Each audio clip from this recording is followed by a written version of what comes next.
Hello and welcome to the MyHeritage webinar series. I am Jeff Rasmussen, your host, broadcasting to you live from webinar headquarters in Middleton, Idaho. Today we have Elisabeth Zetland with us for the topic of digital gravestones. She's at MyHeritage headquarters in Tel Aviv, Israel today. Thanks to Elisabeth and thanks to all of you, more than 1,700 of you from 27 countries around the world have registered for the live webinar. So wherever and whenever you are, thanks for sharing part of your day with us. I'm happy to welcome Elisabeth Zetland to the show. French-born Elisabeth Zetland earned her PhD with honors in medieval history from Paul Valéry University in Montpellier, France. Her groundbreaking original research traced the family trees of Jewish families residing in Florence, Italy, in the 15th century, and enabled Elisabeth to document an economic and social history of Tuscan Judaism between 1437 and 1464. Her research talents and experience, as well as her passion for genealogy, made her a natural fit for MyHeritage when she joined the company in 2011. In 2012, she became MyHeritage's country manager for French-speaking markets, and since 2016, she has been a full-time member of the MyHeritage genealogy research team. She considers herself addicted to family history, just like all of us, and totally devoted to the subject. So it's so nice to have her with us. Please put together your virtual hands and let's give Elisabeth Zetland a nice warm webinar welcome. Elisabeth, how are you? And welcome to the show. Hi, Jeff. Hi, everyone. I'm fine. I'm very happy to be with you all. Well, Elisabeth, we're happy that you're here with us as well, and your screen looks perfect, and so the time is all yours. Thanks again. Thank you. So our topic is digital gravestones, but let's take a moment to stress out why gravestones are important for family history. Why gravestones are such a precious source for your family history research. Why visit grave sites? Cemeteries are the places where you can get closest to your ancestors, see their final resting places, see the headstones, read the inscriptions, see who else is buried there. Gravestones are an important resource to get more information to complete your family tree.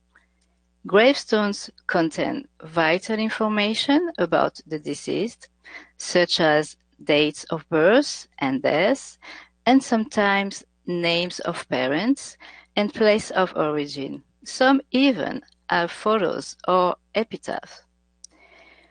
You know you're a genealogist when your vacations are spent visiting cemeteries, and I'm sure that right now some of you are smiling, and not because you think it's weird.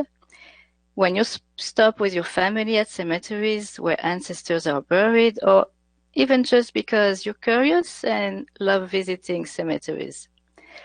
Most people think it's creepy, but for us genealogists, it's an opportunity not only to visit the burial locations of ancestors, but also to find new information about them and maybe to find new members of the family.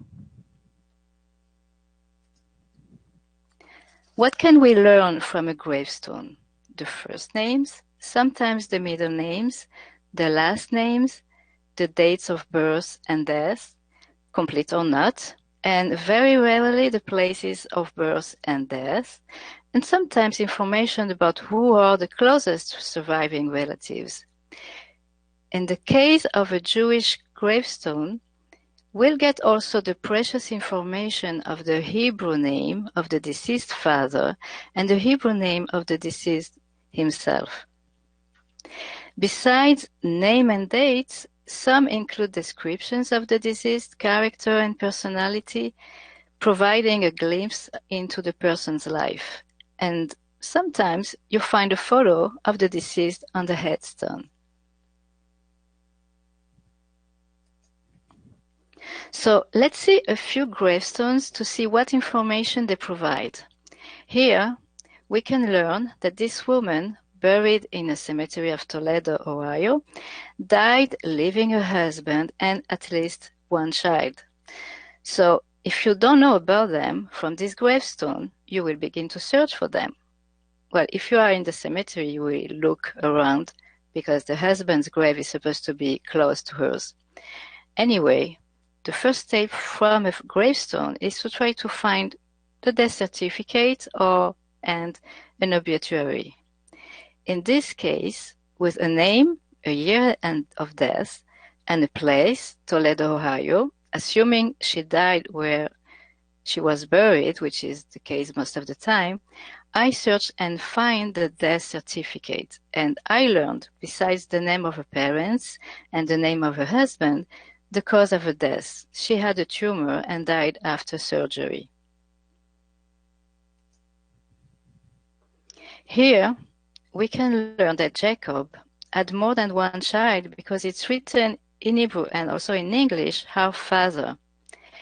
We can learn the name of Jacob's dad, written in Hebrew, Aryeh Levi, and we can calculate the year of his birth as it's written that he was age 65 years, and this way we learn that he was born in 1849.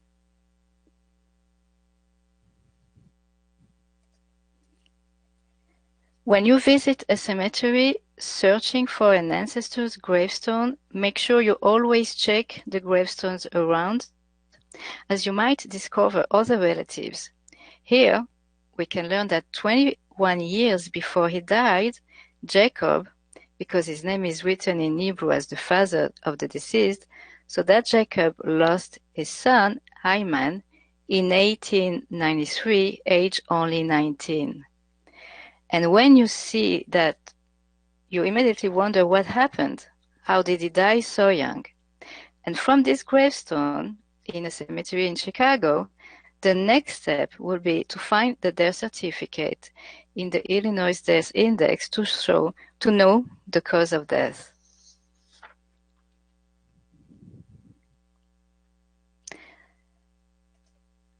Jewish gravestones are especially interesting for genealogies because they include the name of the deceased father.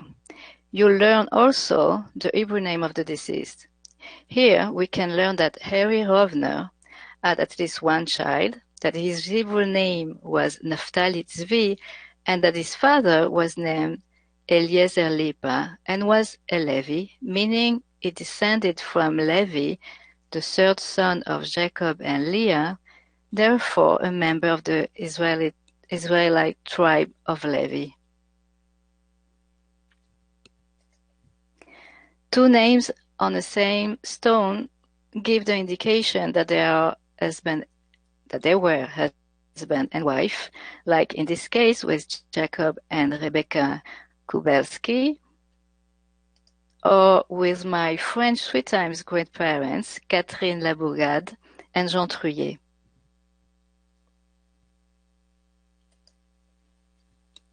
We can learn more information here with this husband and his wife, whose gravestone sums up several pieces of information.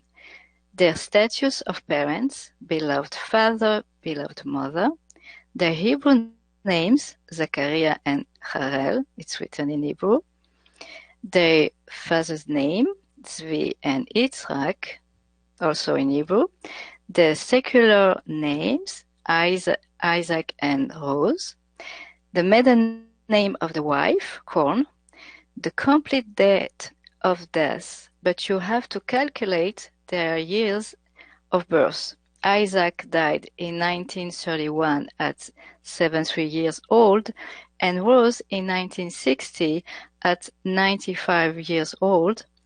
So this way we know that Isaac was born in 1858 and that Rose was born in 1865. So on this gravestone, we get a lot of information. If you are lucky, not only you will get new information for your tree, but you'll also find photos like the ones you can see here.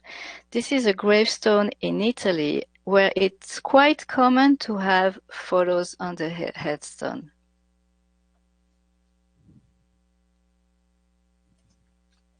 Here we can learn about August and Catherine Scherf, only the first letters of their middle names and the years and birth and death. But we learn also that they had a daughter named Anna and that her married name was Titleonok. Well, I implied that it was a daughter, and after I did the research, I knew she was really a daughter. If you don't know a story, you might wonder why was Anna buried with her parents and not with her husband? Was she a divorcee, but she kept her married name? What happened? So beyond the cemetery, we can think first, as I said already, about searching for an obituary. And here, new details are added to the information already found on the gravestone, as we can read, survivors include her husband, Chevel. That's it. We have the name of her husband. So I searched for Anna and Chevel on MyHeritage, and I find them first in the 1930 US Census. They were living in Milwaukee, Wisconsin. Of course, we have here all the usual information that we can get in a census, like their place of birth, their address, the place of birth of their parents. According to their age at first marriage, we can calculate that they married in 1921. We can notice that they don't have children, but where were they 10 years after?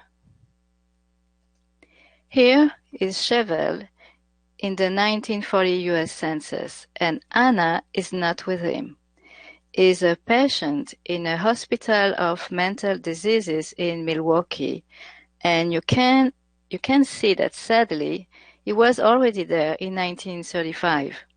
So something not good happened between 1930, where he was living with his wife Anna, and 1935, when he was already a patient in this mental health hospital. Doing further research, I find out that he was still there when she died in 1946, and this can explain why Anna was buried with her parents.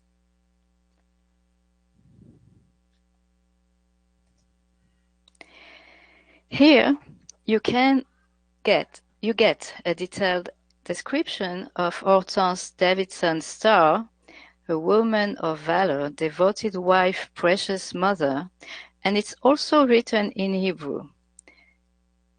I translate in Hebrew, it's written the same, a woman of valor who can find. Everything you find on a gravestone of an ancestor, a relative, added to your family tree.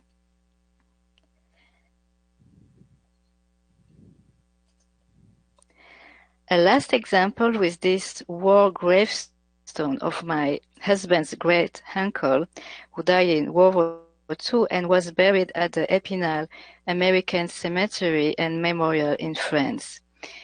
We can learn here about his religion and his military rank, his regiment and division. His being buried in a cemetery in France gives also an indication about the place of his death, and he died in southern France. And every new detail found on a gravestone can be a lead to further researches.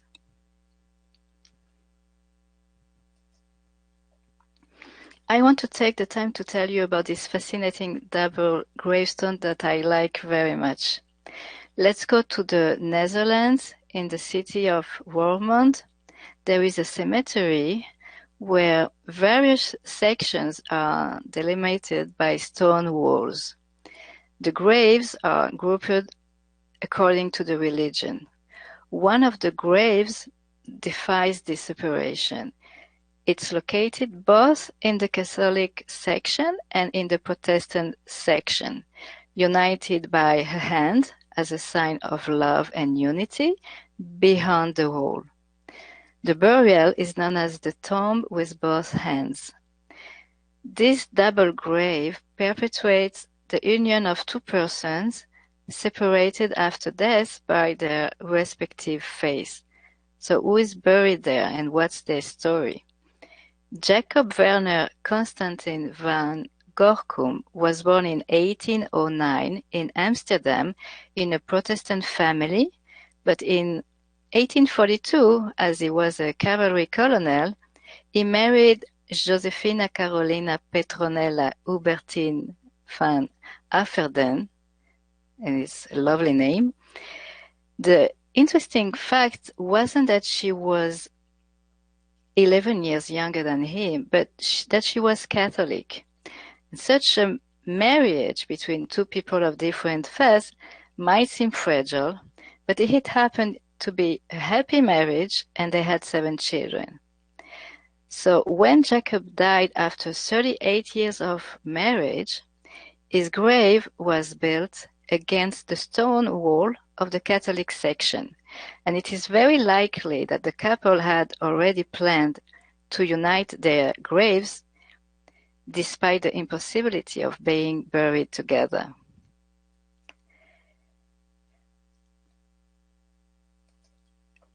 Eight years later, Josephina died, and she was not buried in the grave of her family, which occupies a prominent place in the center of the cemetery. She rejoined her husband instead. So a grave is situated against the wall adjoining that of her husband, and 2 sculpted hands complete the double burial by connecting the 2 tombs behind the wall, as you can see here. So this is a very rare example to give you an idea of what surprises and wonders one might find visiting a cemetery. So why digitize the gravestones?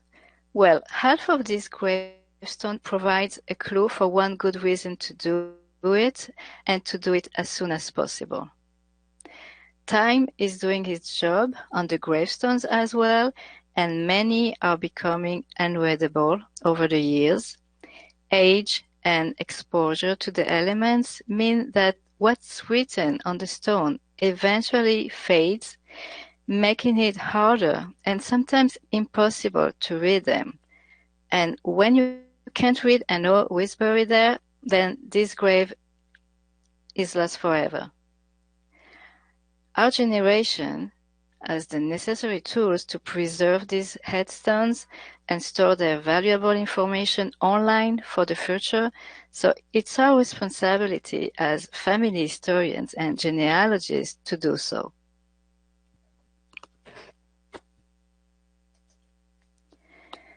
So here you can see MyHeritage global search engine for historical records named SuperSearch that contains over 9 billion historical records. Some of these many records I find in the collection Death, Burial, Cemetery, and Obituaries. You can search for photos of gravestones, entering the information you know, like name, date, and place of birth, year, and place of the burial, residence, and keywords, as you can see. You can also use the advanced search feature where you enter, for example, the complete dates of birth and death, the name of the relatives of the deceased you know, the residence at a specific date.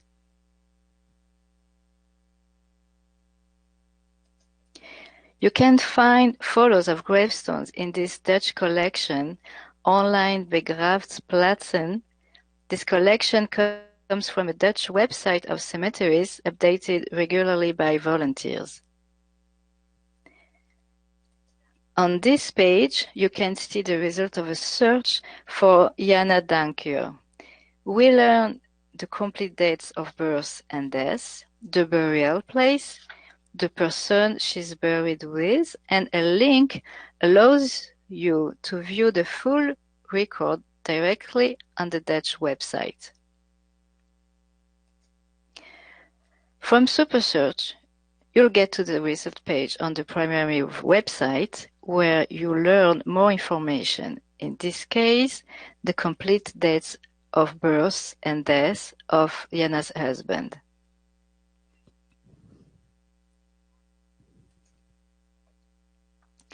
You can also find photos of gravestones in this Canadian collection named Canadian Headstones. This is a cemeteries website managed by the Ontario Genealogical Society. In this example, the result page on MyHeritage gives you all the information provided by the gravestone: the date of death, his age at death, the year of his birth calculated according to his age when he died, the place of the burial, and the transcription of the epitaph of the deceased. In memoriam, Anderson M. Campbell died September 5, 1895, age 43 years, 10 months. A light from our household is gone, a voice we loved is stilled, a place is vacant in our home which never can be filled. Well, only from the epitaph, and because he was only 43 years when he died, we can imagine that he left the family in despair.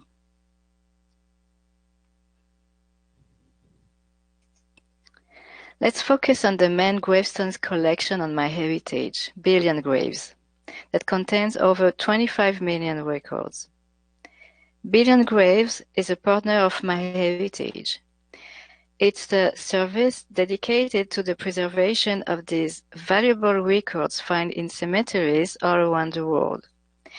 What's unique with BillionGraves is its special mobile application used to capture images of headstones with its GPS coordinates. You can see here the logo of the application.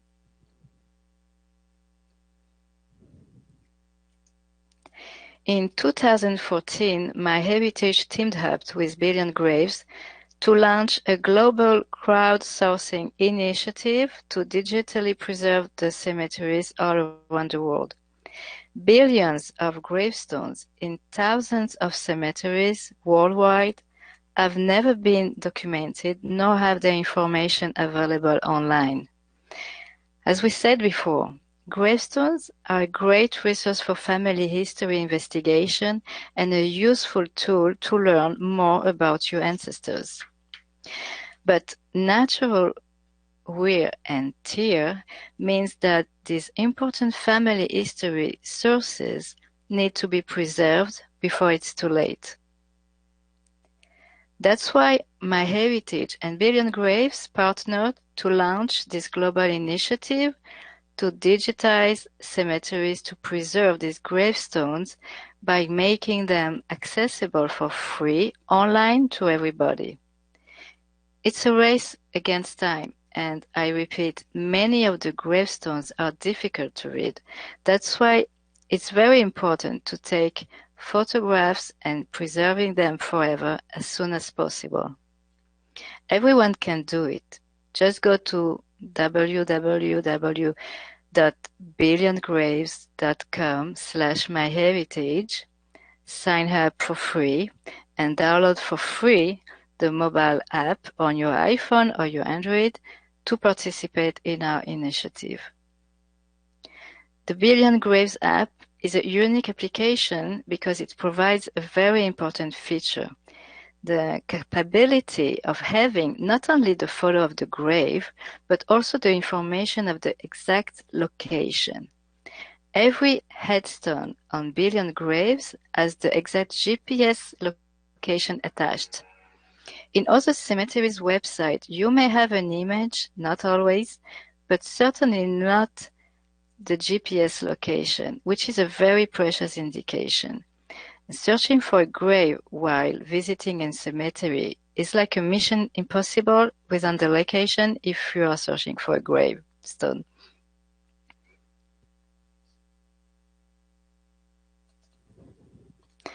So, how can we see this precious information? I did a random research from MyHeritage Super Search, and I chose this grave in Australia.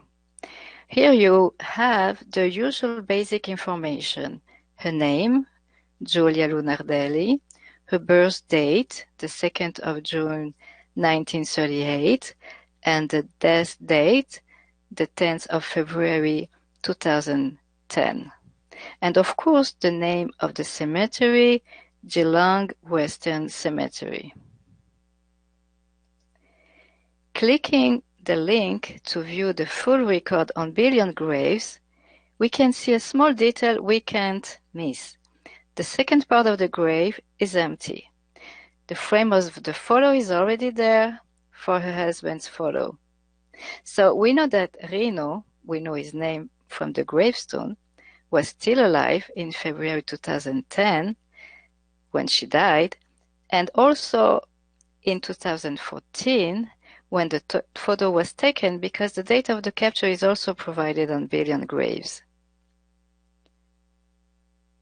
And maybe you noticed that Julia here is written in a different way than here, because I could edit the name, because I know that because she was born in Italy, means that the name is written correctly this way and not Julia like in Spanish.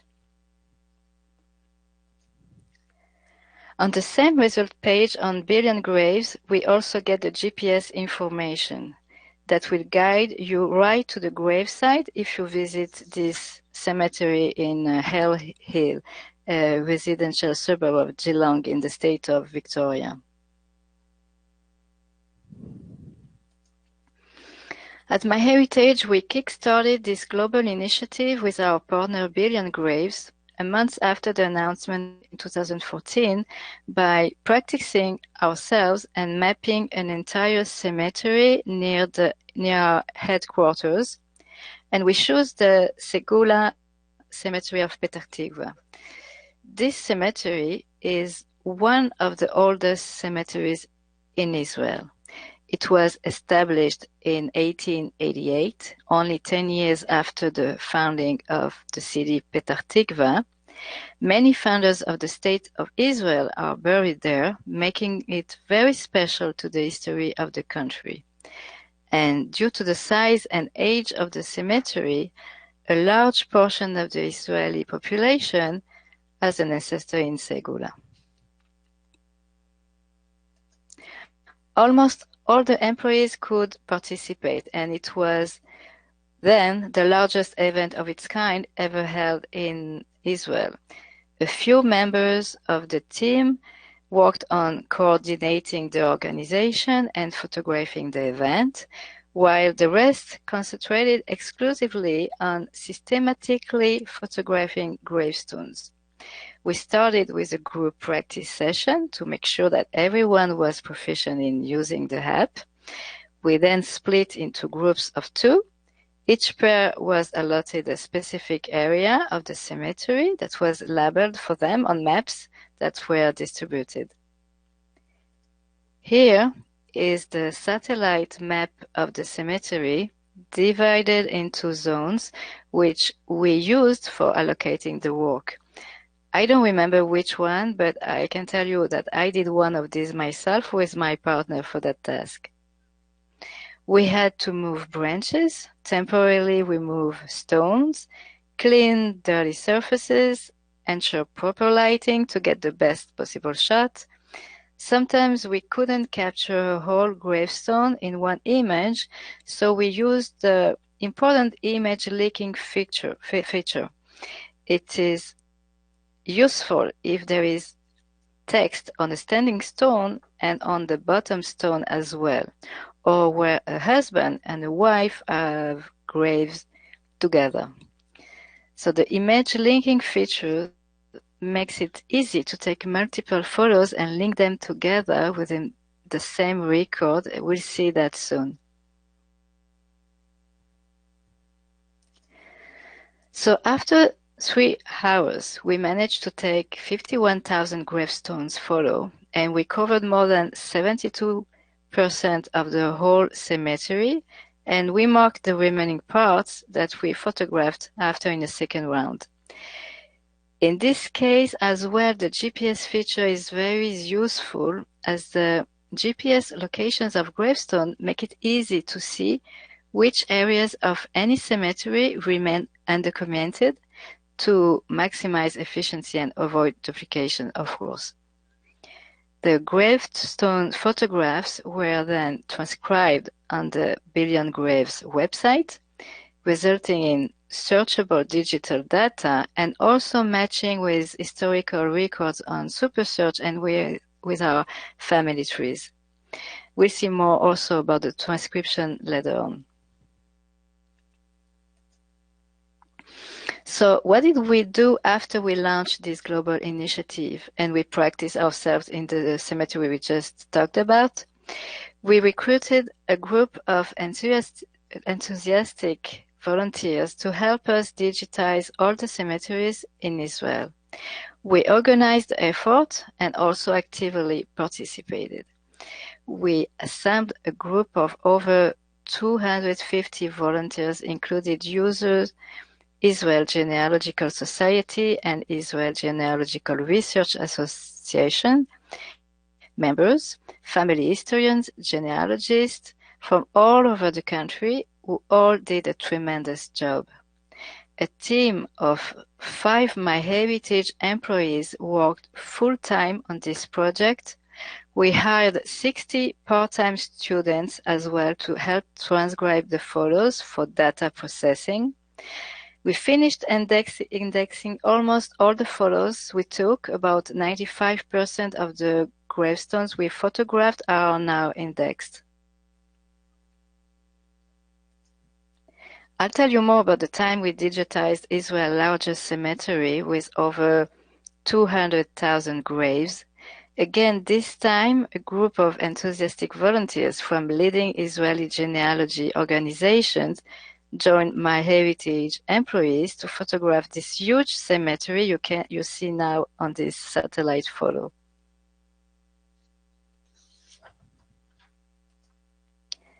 Here you can see MyHeritage CEO Gilad Yafet briefing the participants at the beginning of the day. Around 120 people spent an incredible day photographing gravestones from early morning till the sun had set, spreading out and working in pairs to efficiently cover the cemetery. That day, some MyHeritage employees took more than 4,000 photos each. We are at the final stages of this project. As of today, we've almost completed our goal to digitize all the cemeteries in Israel. There are more than 1,000. And this way to make it the first country in the world to have all its gravestones preserved online and searchable for free on MyHeritage. We photographed and indexed more than 90% of all the cemeteries and gravestones in Israel. We took over 2 million photos, photographing about 1.6 million of gravestones. And there are, of course, gravestones that we can't photograph, gravestones in such poor condition that there is no point in photographing them, as they cannot be indexed because we can't see what's written. So it's been a huge project, and if you're thinking, hey, what about the new graves? Well, we will need to settle on photographing these new gravestones in a potential second round. So the reason I told you about how we digitized all the cemeteries in Israel is to give you an idea about how to spend your free time. Whether you are part of an association or just a group of people willing to participate in a cemetery project, or even if you are alone, what can you do to help? First, you register on www.billiongraves.com/myheritage, and then you download the application from the iTunes Store or Google Play. All this is for free. Let's see quickly how the app works. You just click on Take Pictures. You will see the camera working right away. I suggest disabling disabling the silent mode. This way you will hear the click of capturing the photo and you will be sure that you took it.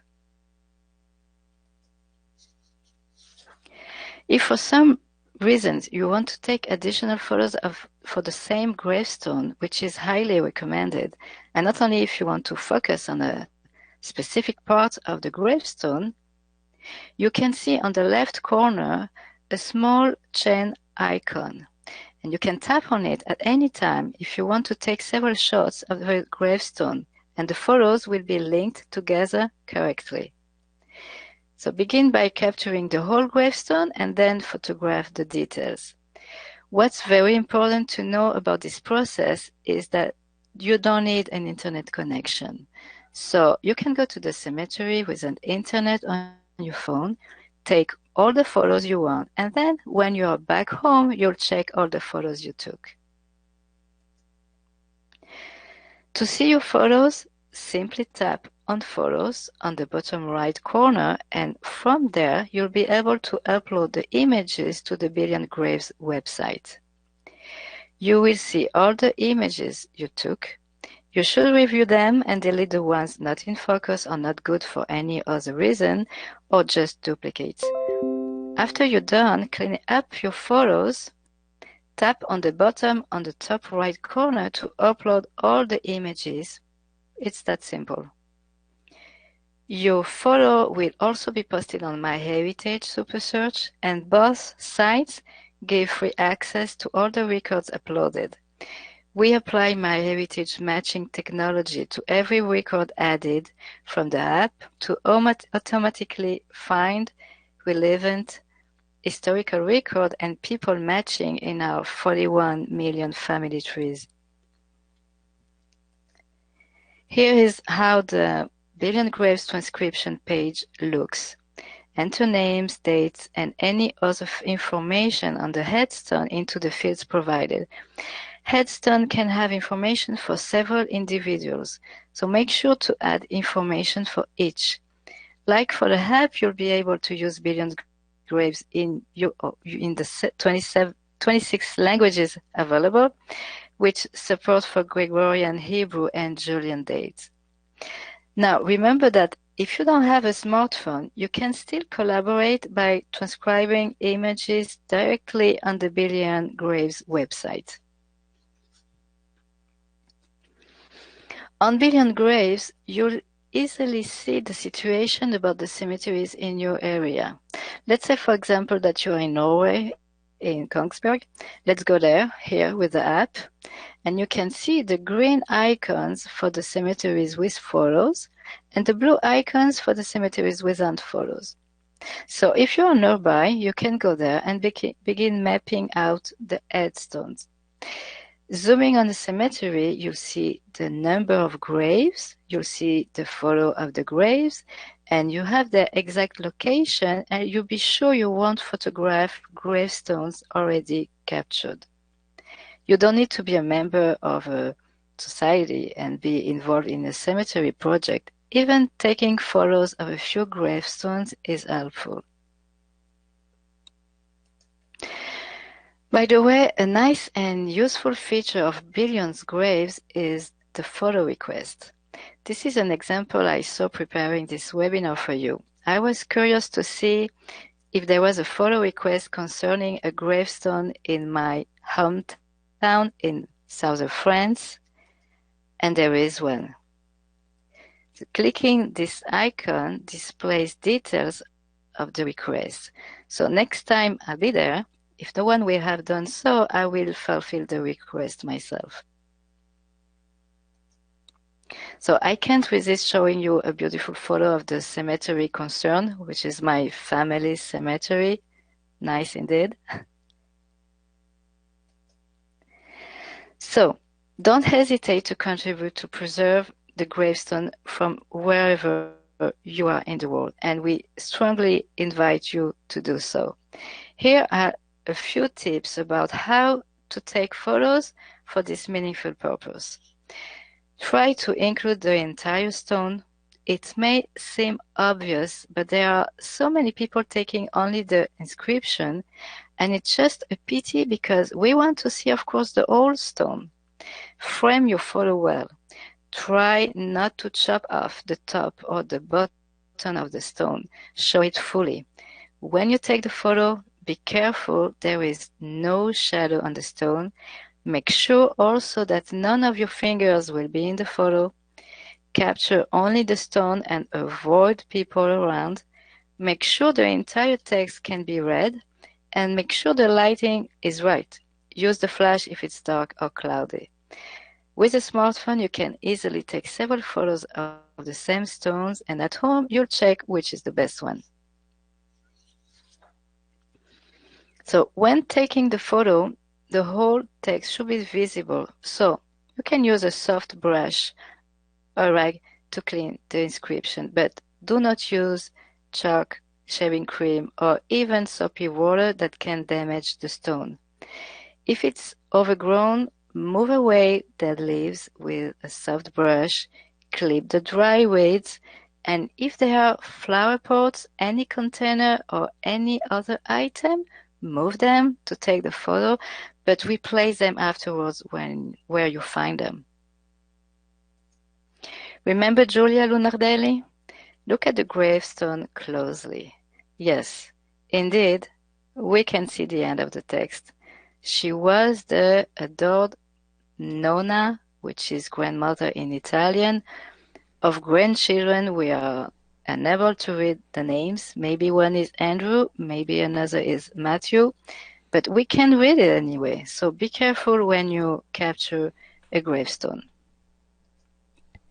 So to finish, I will invite you to search for your ancestors' gravestone in MyHeritage, but also and especially to collaborate with us and help to preserve the gravestones all over the world, wherever you are.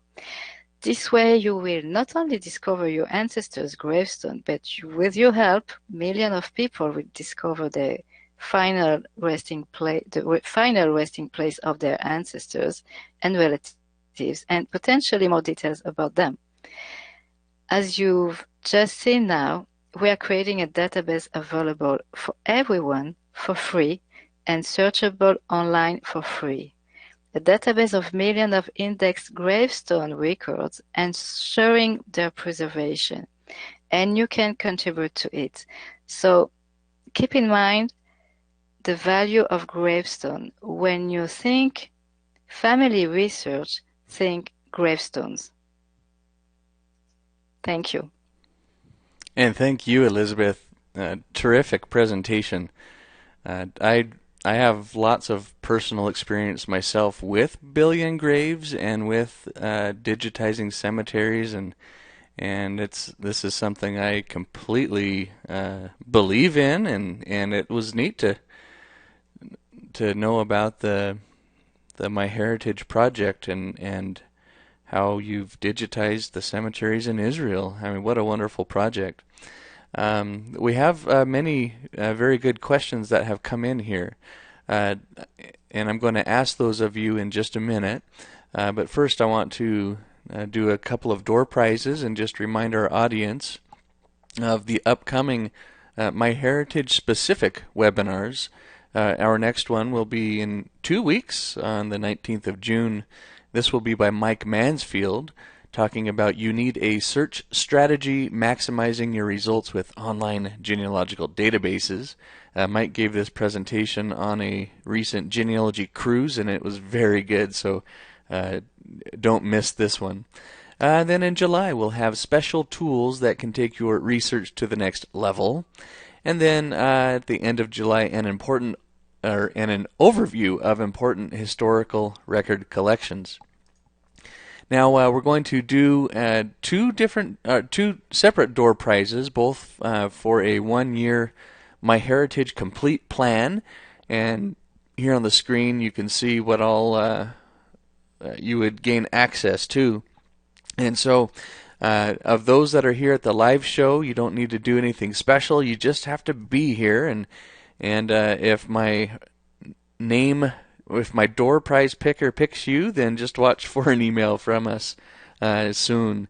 So our first winner for a 1-year MyHeritage Complete plan is Linda Craig.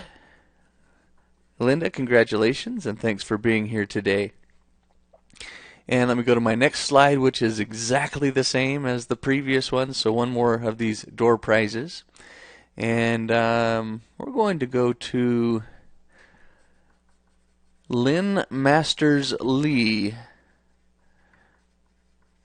Lynn, congratulations. Glad to have you here today. And let's go next to questions.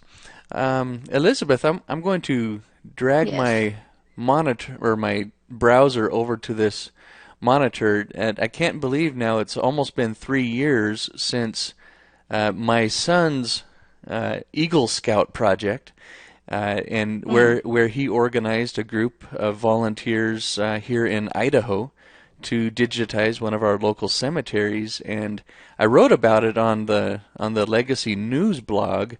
And I don't know if you knew this or not, but just the day after, we got a phone call from the person who manages the cemetery there, and she said that just 1 day after we digitized the cemetery, one of the grave sites there it actually collapsed. Oh my. And that was not because of us being there taking the pictures. It was because of some other circumstances. But that was something that we were very thankful for, that or they were very thankful for, that we digitized the cemetery just before that happened. And I love at BillionGraves looking at the satellite images, or even in the street view, and this shows now all of the tombstones that were digitized. But we do have some great questions here, and one of them that has been asked frequently is this: is there an easy way to determine if there are cemeteries nearby that need to be photographed? Yes, I show that. So you can know easily with the application, with BillionGraves application. So, or if you want to direct it to the websites, but you can check. You search for a cemetery. You just write even the name of the country, because when I did for the webinar, I write first Norway and Kongsberg, and I got a map, and there you see the icons of the cemeteries. So if you live in the area, this way you see immediately, according to the color of the icons, if they are already digitized or not, or part of them might be. But because every captured gravestone has its GPS location, this way you be sure that you can go and photograph gravestones, because if they were already, you will know also from the application. So it's very useful. Okay.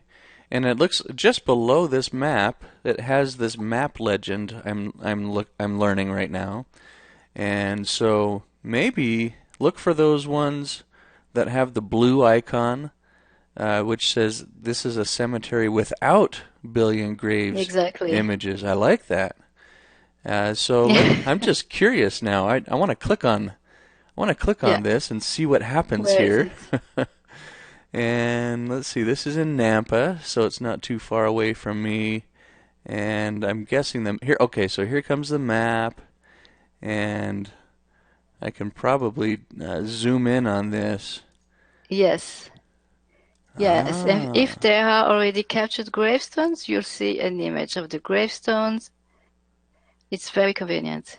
Yeah, it looks like a big place here, and I don't see any of these little graphics, so it does look like it's one that could be photographed. Okay, I like that. Now, another one of the commonly asked questions has to do about, what about cemeteries that might be on a private property? Uh, are we, how should we handle that? Can those be digitized also? Well, yes, I'd say yes, but of course, in this case, and I'd say for every cemetery, if you really plan to go and map the whole cemetery, we need first to check, to contact the cemetery to know the rules, the guidelines, because of course we can't arrive and stay there for hours photographing every gravestones without checking first what's the situation in the cemetery. But usually when you do this, it's okay, it's fine. Okay. When it's private, for sure you have to check first, yes. Okay. Thank you very much. Another question that has been asked a lot is if you already have photos of tombstones, can those be uploaded to Billion Graves? No, because they won't have the GPS location. So you have to go back and photographing again with the BillionGraves application. Okay, that makes I sense. did it, yeah. You have to do it Yeah. again. Yes, Okay. exactly. Now the hardware that is needed, um, if we have a tablet instead of a smartphone, is it still possible to use just like an iPad? I guess you would just need to have the Billion Graves app on the tablet. Is that Yes, but right? it won't be very convenient. It's big. I even don't know if Yeah. it's possible because a phone, it's easy to have it in your hand, but a tablet, it's bigger, and I've never done it. I've never Okay. saw someone doing it, so I'm not sure it's possible, and I won't recommend it. Okay. Um, Mary is asking, the information on Billion Graves, is it accessible for free or is there a charge required? No, you can see the gravestones for free, and also on MyHeritage. Now, of course, on Billion Graves, you have additional features that you need to be premium for this. But to see the photos and to get the information, to get the GPS location, all this, it's free. Okay, and I've just hovered over the research tab and I see that they've very conveniently shown us what is free and what might be part of a of Billion Graves Plus. But the cemetery map that we were just looking at, It's that's free. part of the free and Yes. searching the For records. example, if you do a research and you don't get a result, but after, if the photo arrives with this name, you will get a notification that Hmm. there is a gravestone might be interesting for you. Okay, I like that. Uh, Now, another one of the commonly asked questions is, what if I don't have a smartphone or they can't take pictures? Well, You talked mm, about transcribing. exactly, And this is where we would go, is that right? Under volunteer and then go down to transcribe? exactly. Yeah. And you'll get immediately to a page showing you a grave, and you are, oh, well, you didn't choose the easiest. Yes, I think At I'll least I skip can this do one. it. How do I skip this one? Do I hit next or let me try that. I want to hopefully get It's to. interesting Oh, here's a because I good one. thought it was according to your location. Well, this one, and So you're this right. is, it's easier, but it's not really convenient. I mean, just, yeah, you write at the photo. Okay. So, So, and this way you can contribute because you can transcribe the photo, because there are people that they photograph, they upload, and sometimes they also transcribe. But most of the time, there is one person who capture the photo and the gravestone, and someone else will transcribe. There are people they just like to do this also. So oh so yeah, so if you don't have a smartphone, you can do this, yeah. I'm and it's a part of the project, it's also very important because we need also the data to process the data this way. In this way, it will be searchable. Only So, this way, because the photo is just a part of it. We need a transcription. yes. So the first step is someone around the world takes this picture, and it gets Exactly. uploaded to BillionGraves and Yes. included in the list to transcribe, so anybody else could then go and Exactly. transcribe, and then it becomes It's not that searchable. yeah. It's not that you have to transcribe yourself the photo you take, and you can transcribe photo that someone else takes. So it's really a project that everyone can contribute the way he can. Oh, I think it's wonderful. Yeah, me too. Okay, well, good. Let me go on to other questions in here. Um, Another that has been asked quite often here is, uh, what is the difference between BillionGraves and Find a Grave? So the main difference, I say, and it's really a significant difference, is that on Billion Graves, you will have always a photo of the gravestone. In Find a Grave, you won't have always a photo, and this is the major difference. Okay, thank you very much. Let's go to, let's see, other questions here. Um, Another one that was asked many times was, uh, what if there's not good cell phone coverage in the area at the cemetery? Uh, does that prohibit us being able to use the app? No, because I said that you don't need an internet connection. So Okay. you just need that your phone will be fully charged, and maybe you take a power bank, but you don't need internet. You need just your phone working fully charged, and you can take photos. Okay. Very good. Thank you. Here's a question from Dan. He says, with a project of photographing an entire cemetery, is there a follow-up program to photograph new graves within that cemetery as they occur in the future?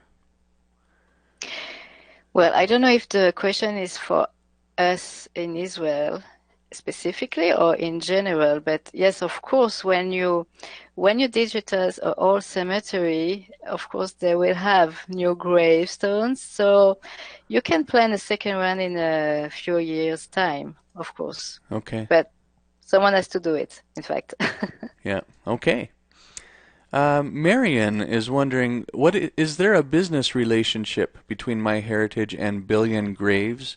In other words, does MyHeritage are they partners? Or do you just support each other?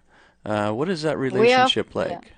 We are partners. We partner because we believe strongly in this project to digitize every gravestone all around the world as soon as possible and to make them searchable for free. So we are partners.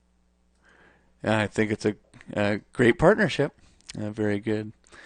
Uh, let's go to let's go to Susan's question, who's wondering, how reliable do you consider the information on a gravestone?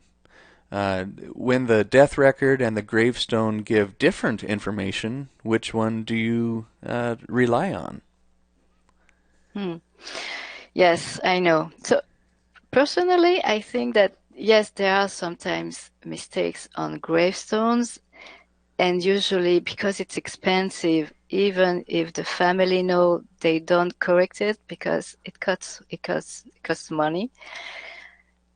I tend to think that there are more mistakes in the death certificate than on a gravestone, but it's every case is different.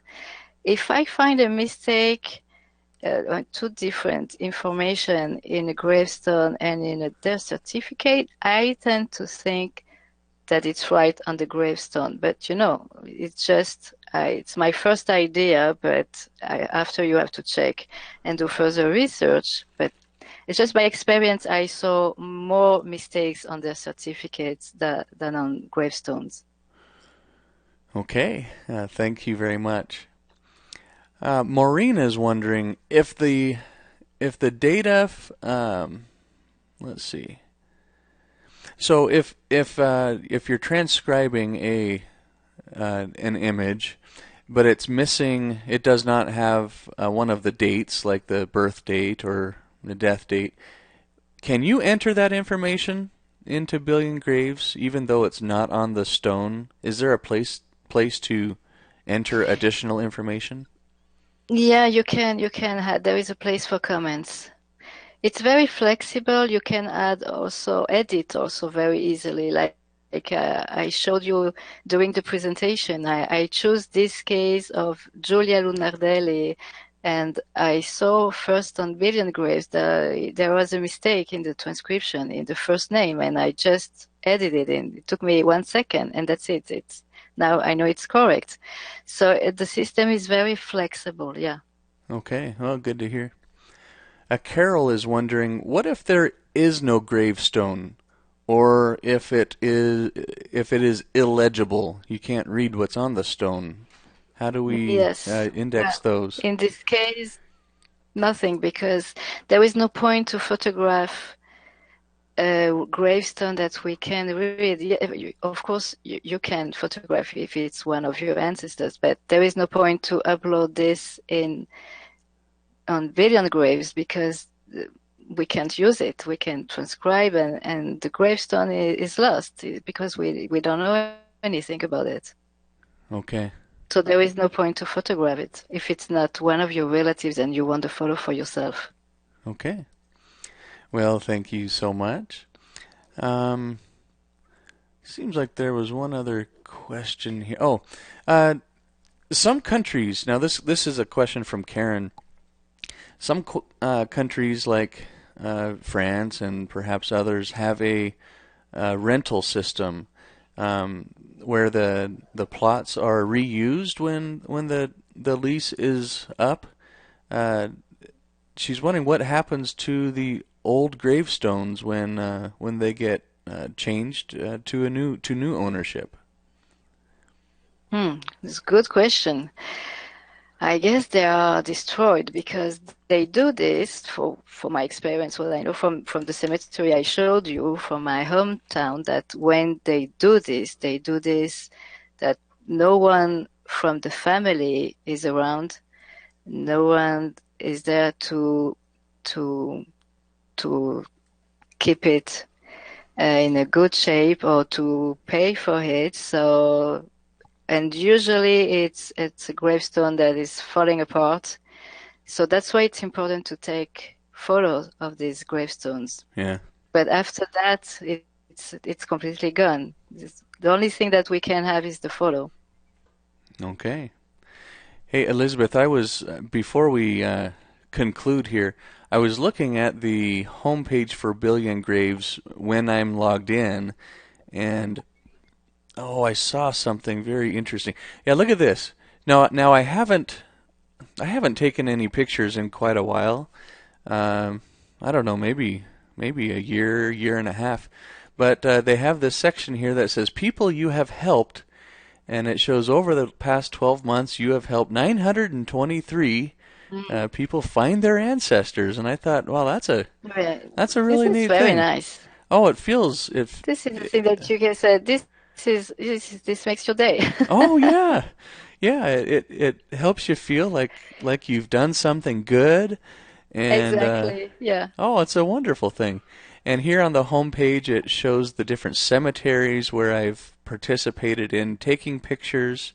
This one right here was the Greenleaf Cemetery where my son did this project, and isn't that fun to see that? To see all of those Yes. all those Very bubbles nice. there. How old was your son when he did that with Yeah. you? Well, it was my son and a group of other volunteers that he organized, and so they took all of the pictures, and then he came home, and somewhere, yeah, right here is the link. So he wrote this article that says you're in. He invited the world yes. to help I remember help that. them transcribe. And so this is what the picture looked like before they started, and this is what it looked like afterwards. How rewarding! After It's the very before and after. yeah. Oh, it's very rewarding to be a part of a Yes, project like indeed. this. Well, Elisabeth, is there anything else that you would like to say before we say goodbye to everyone? I would love to say that I hope that after this webinar, there are people thinking, well, let's do that this weekend. I love to think about this. Oh, good idea. And so, yeah, if you're wondering what am I going to do when I wake up tomorrow, well, you've got lots of great ideas, new ideas here. Well, Download the application immediately, yes. absolutely. Also, Well, thank you, Elisabeth. I know it's late in the day where you are, and so thank you for sharing your day with us, and thanks to you're welcome. the rest of you around the world, wherever and whenever you are. Thanks for sharing part of your day with us. And remember, life is short. Do genealogy first.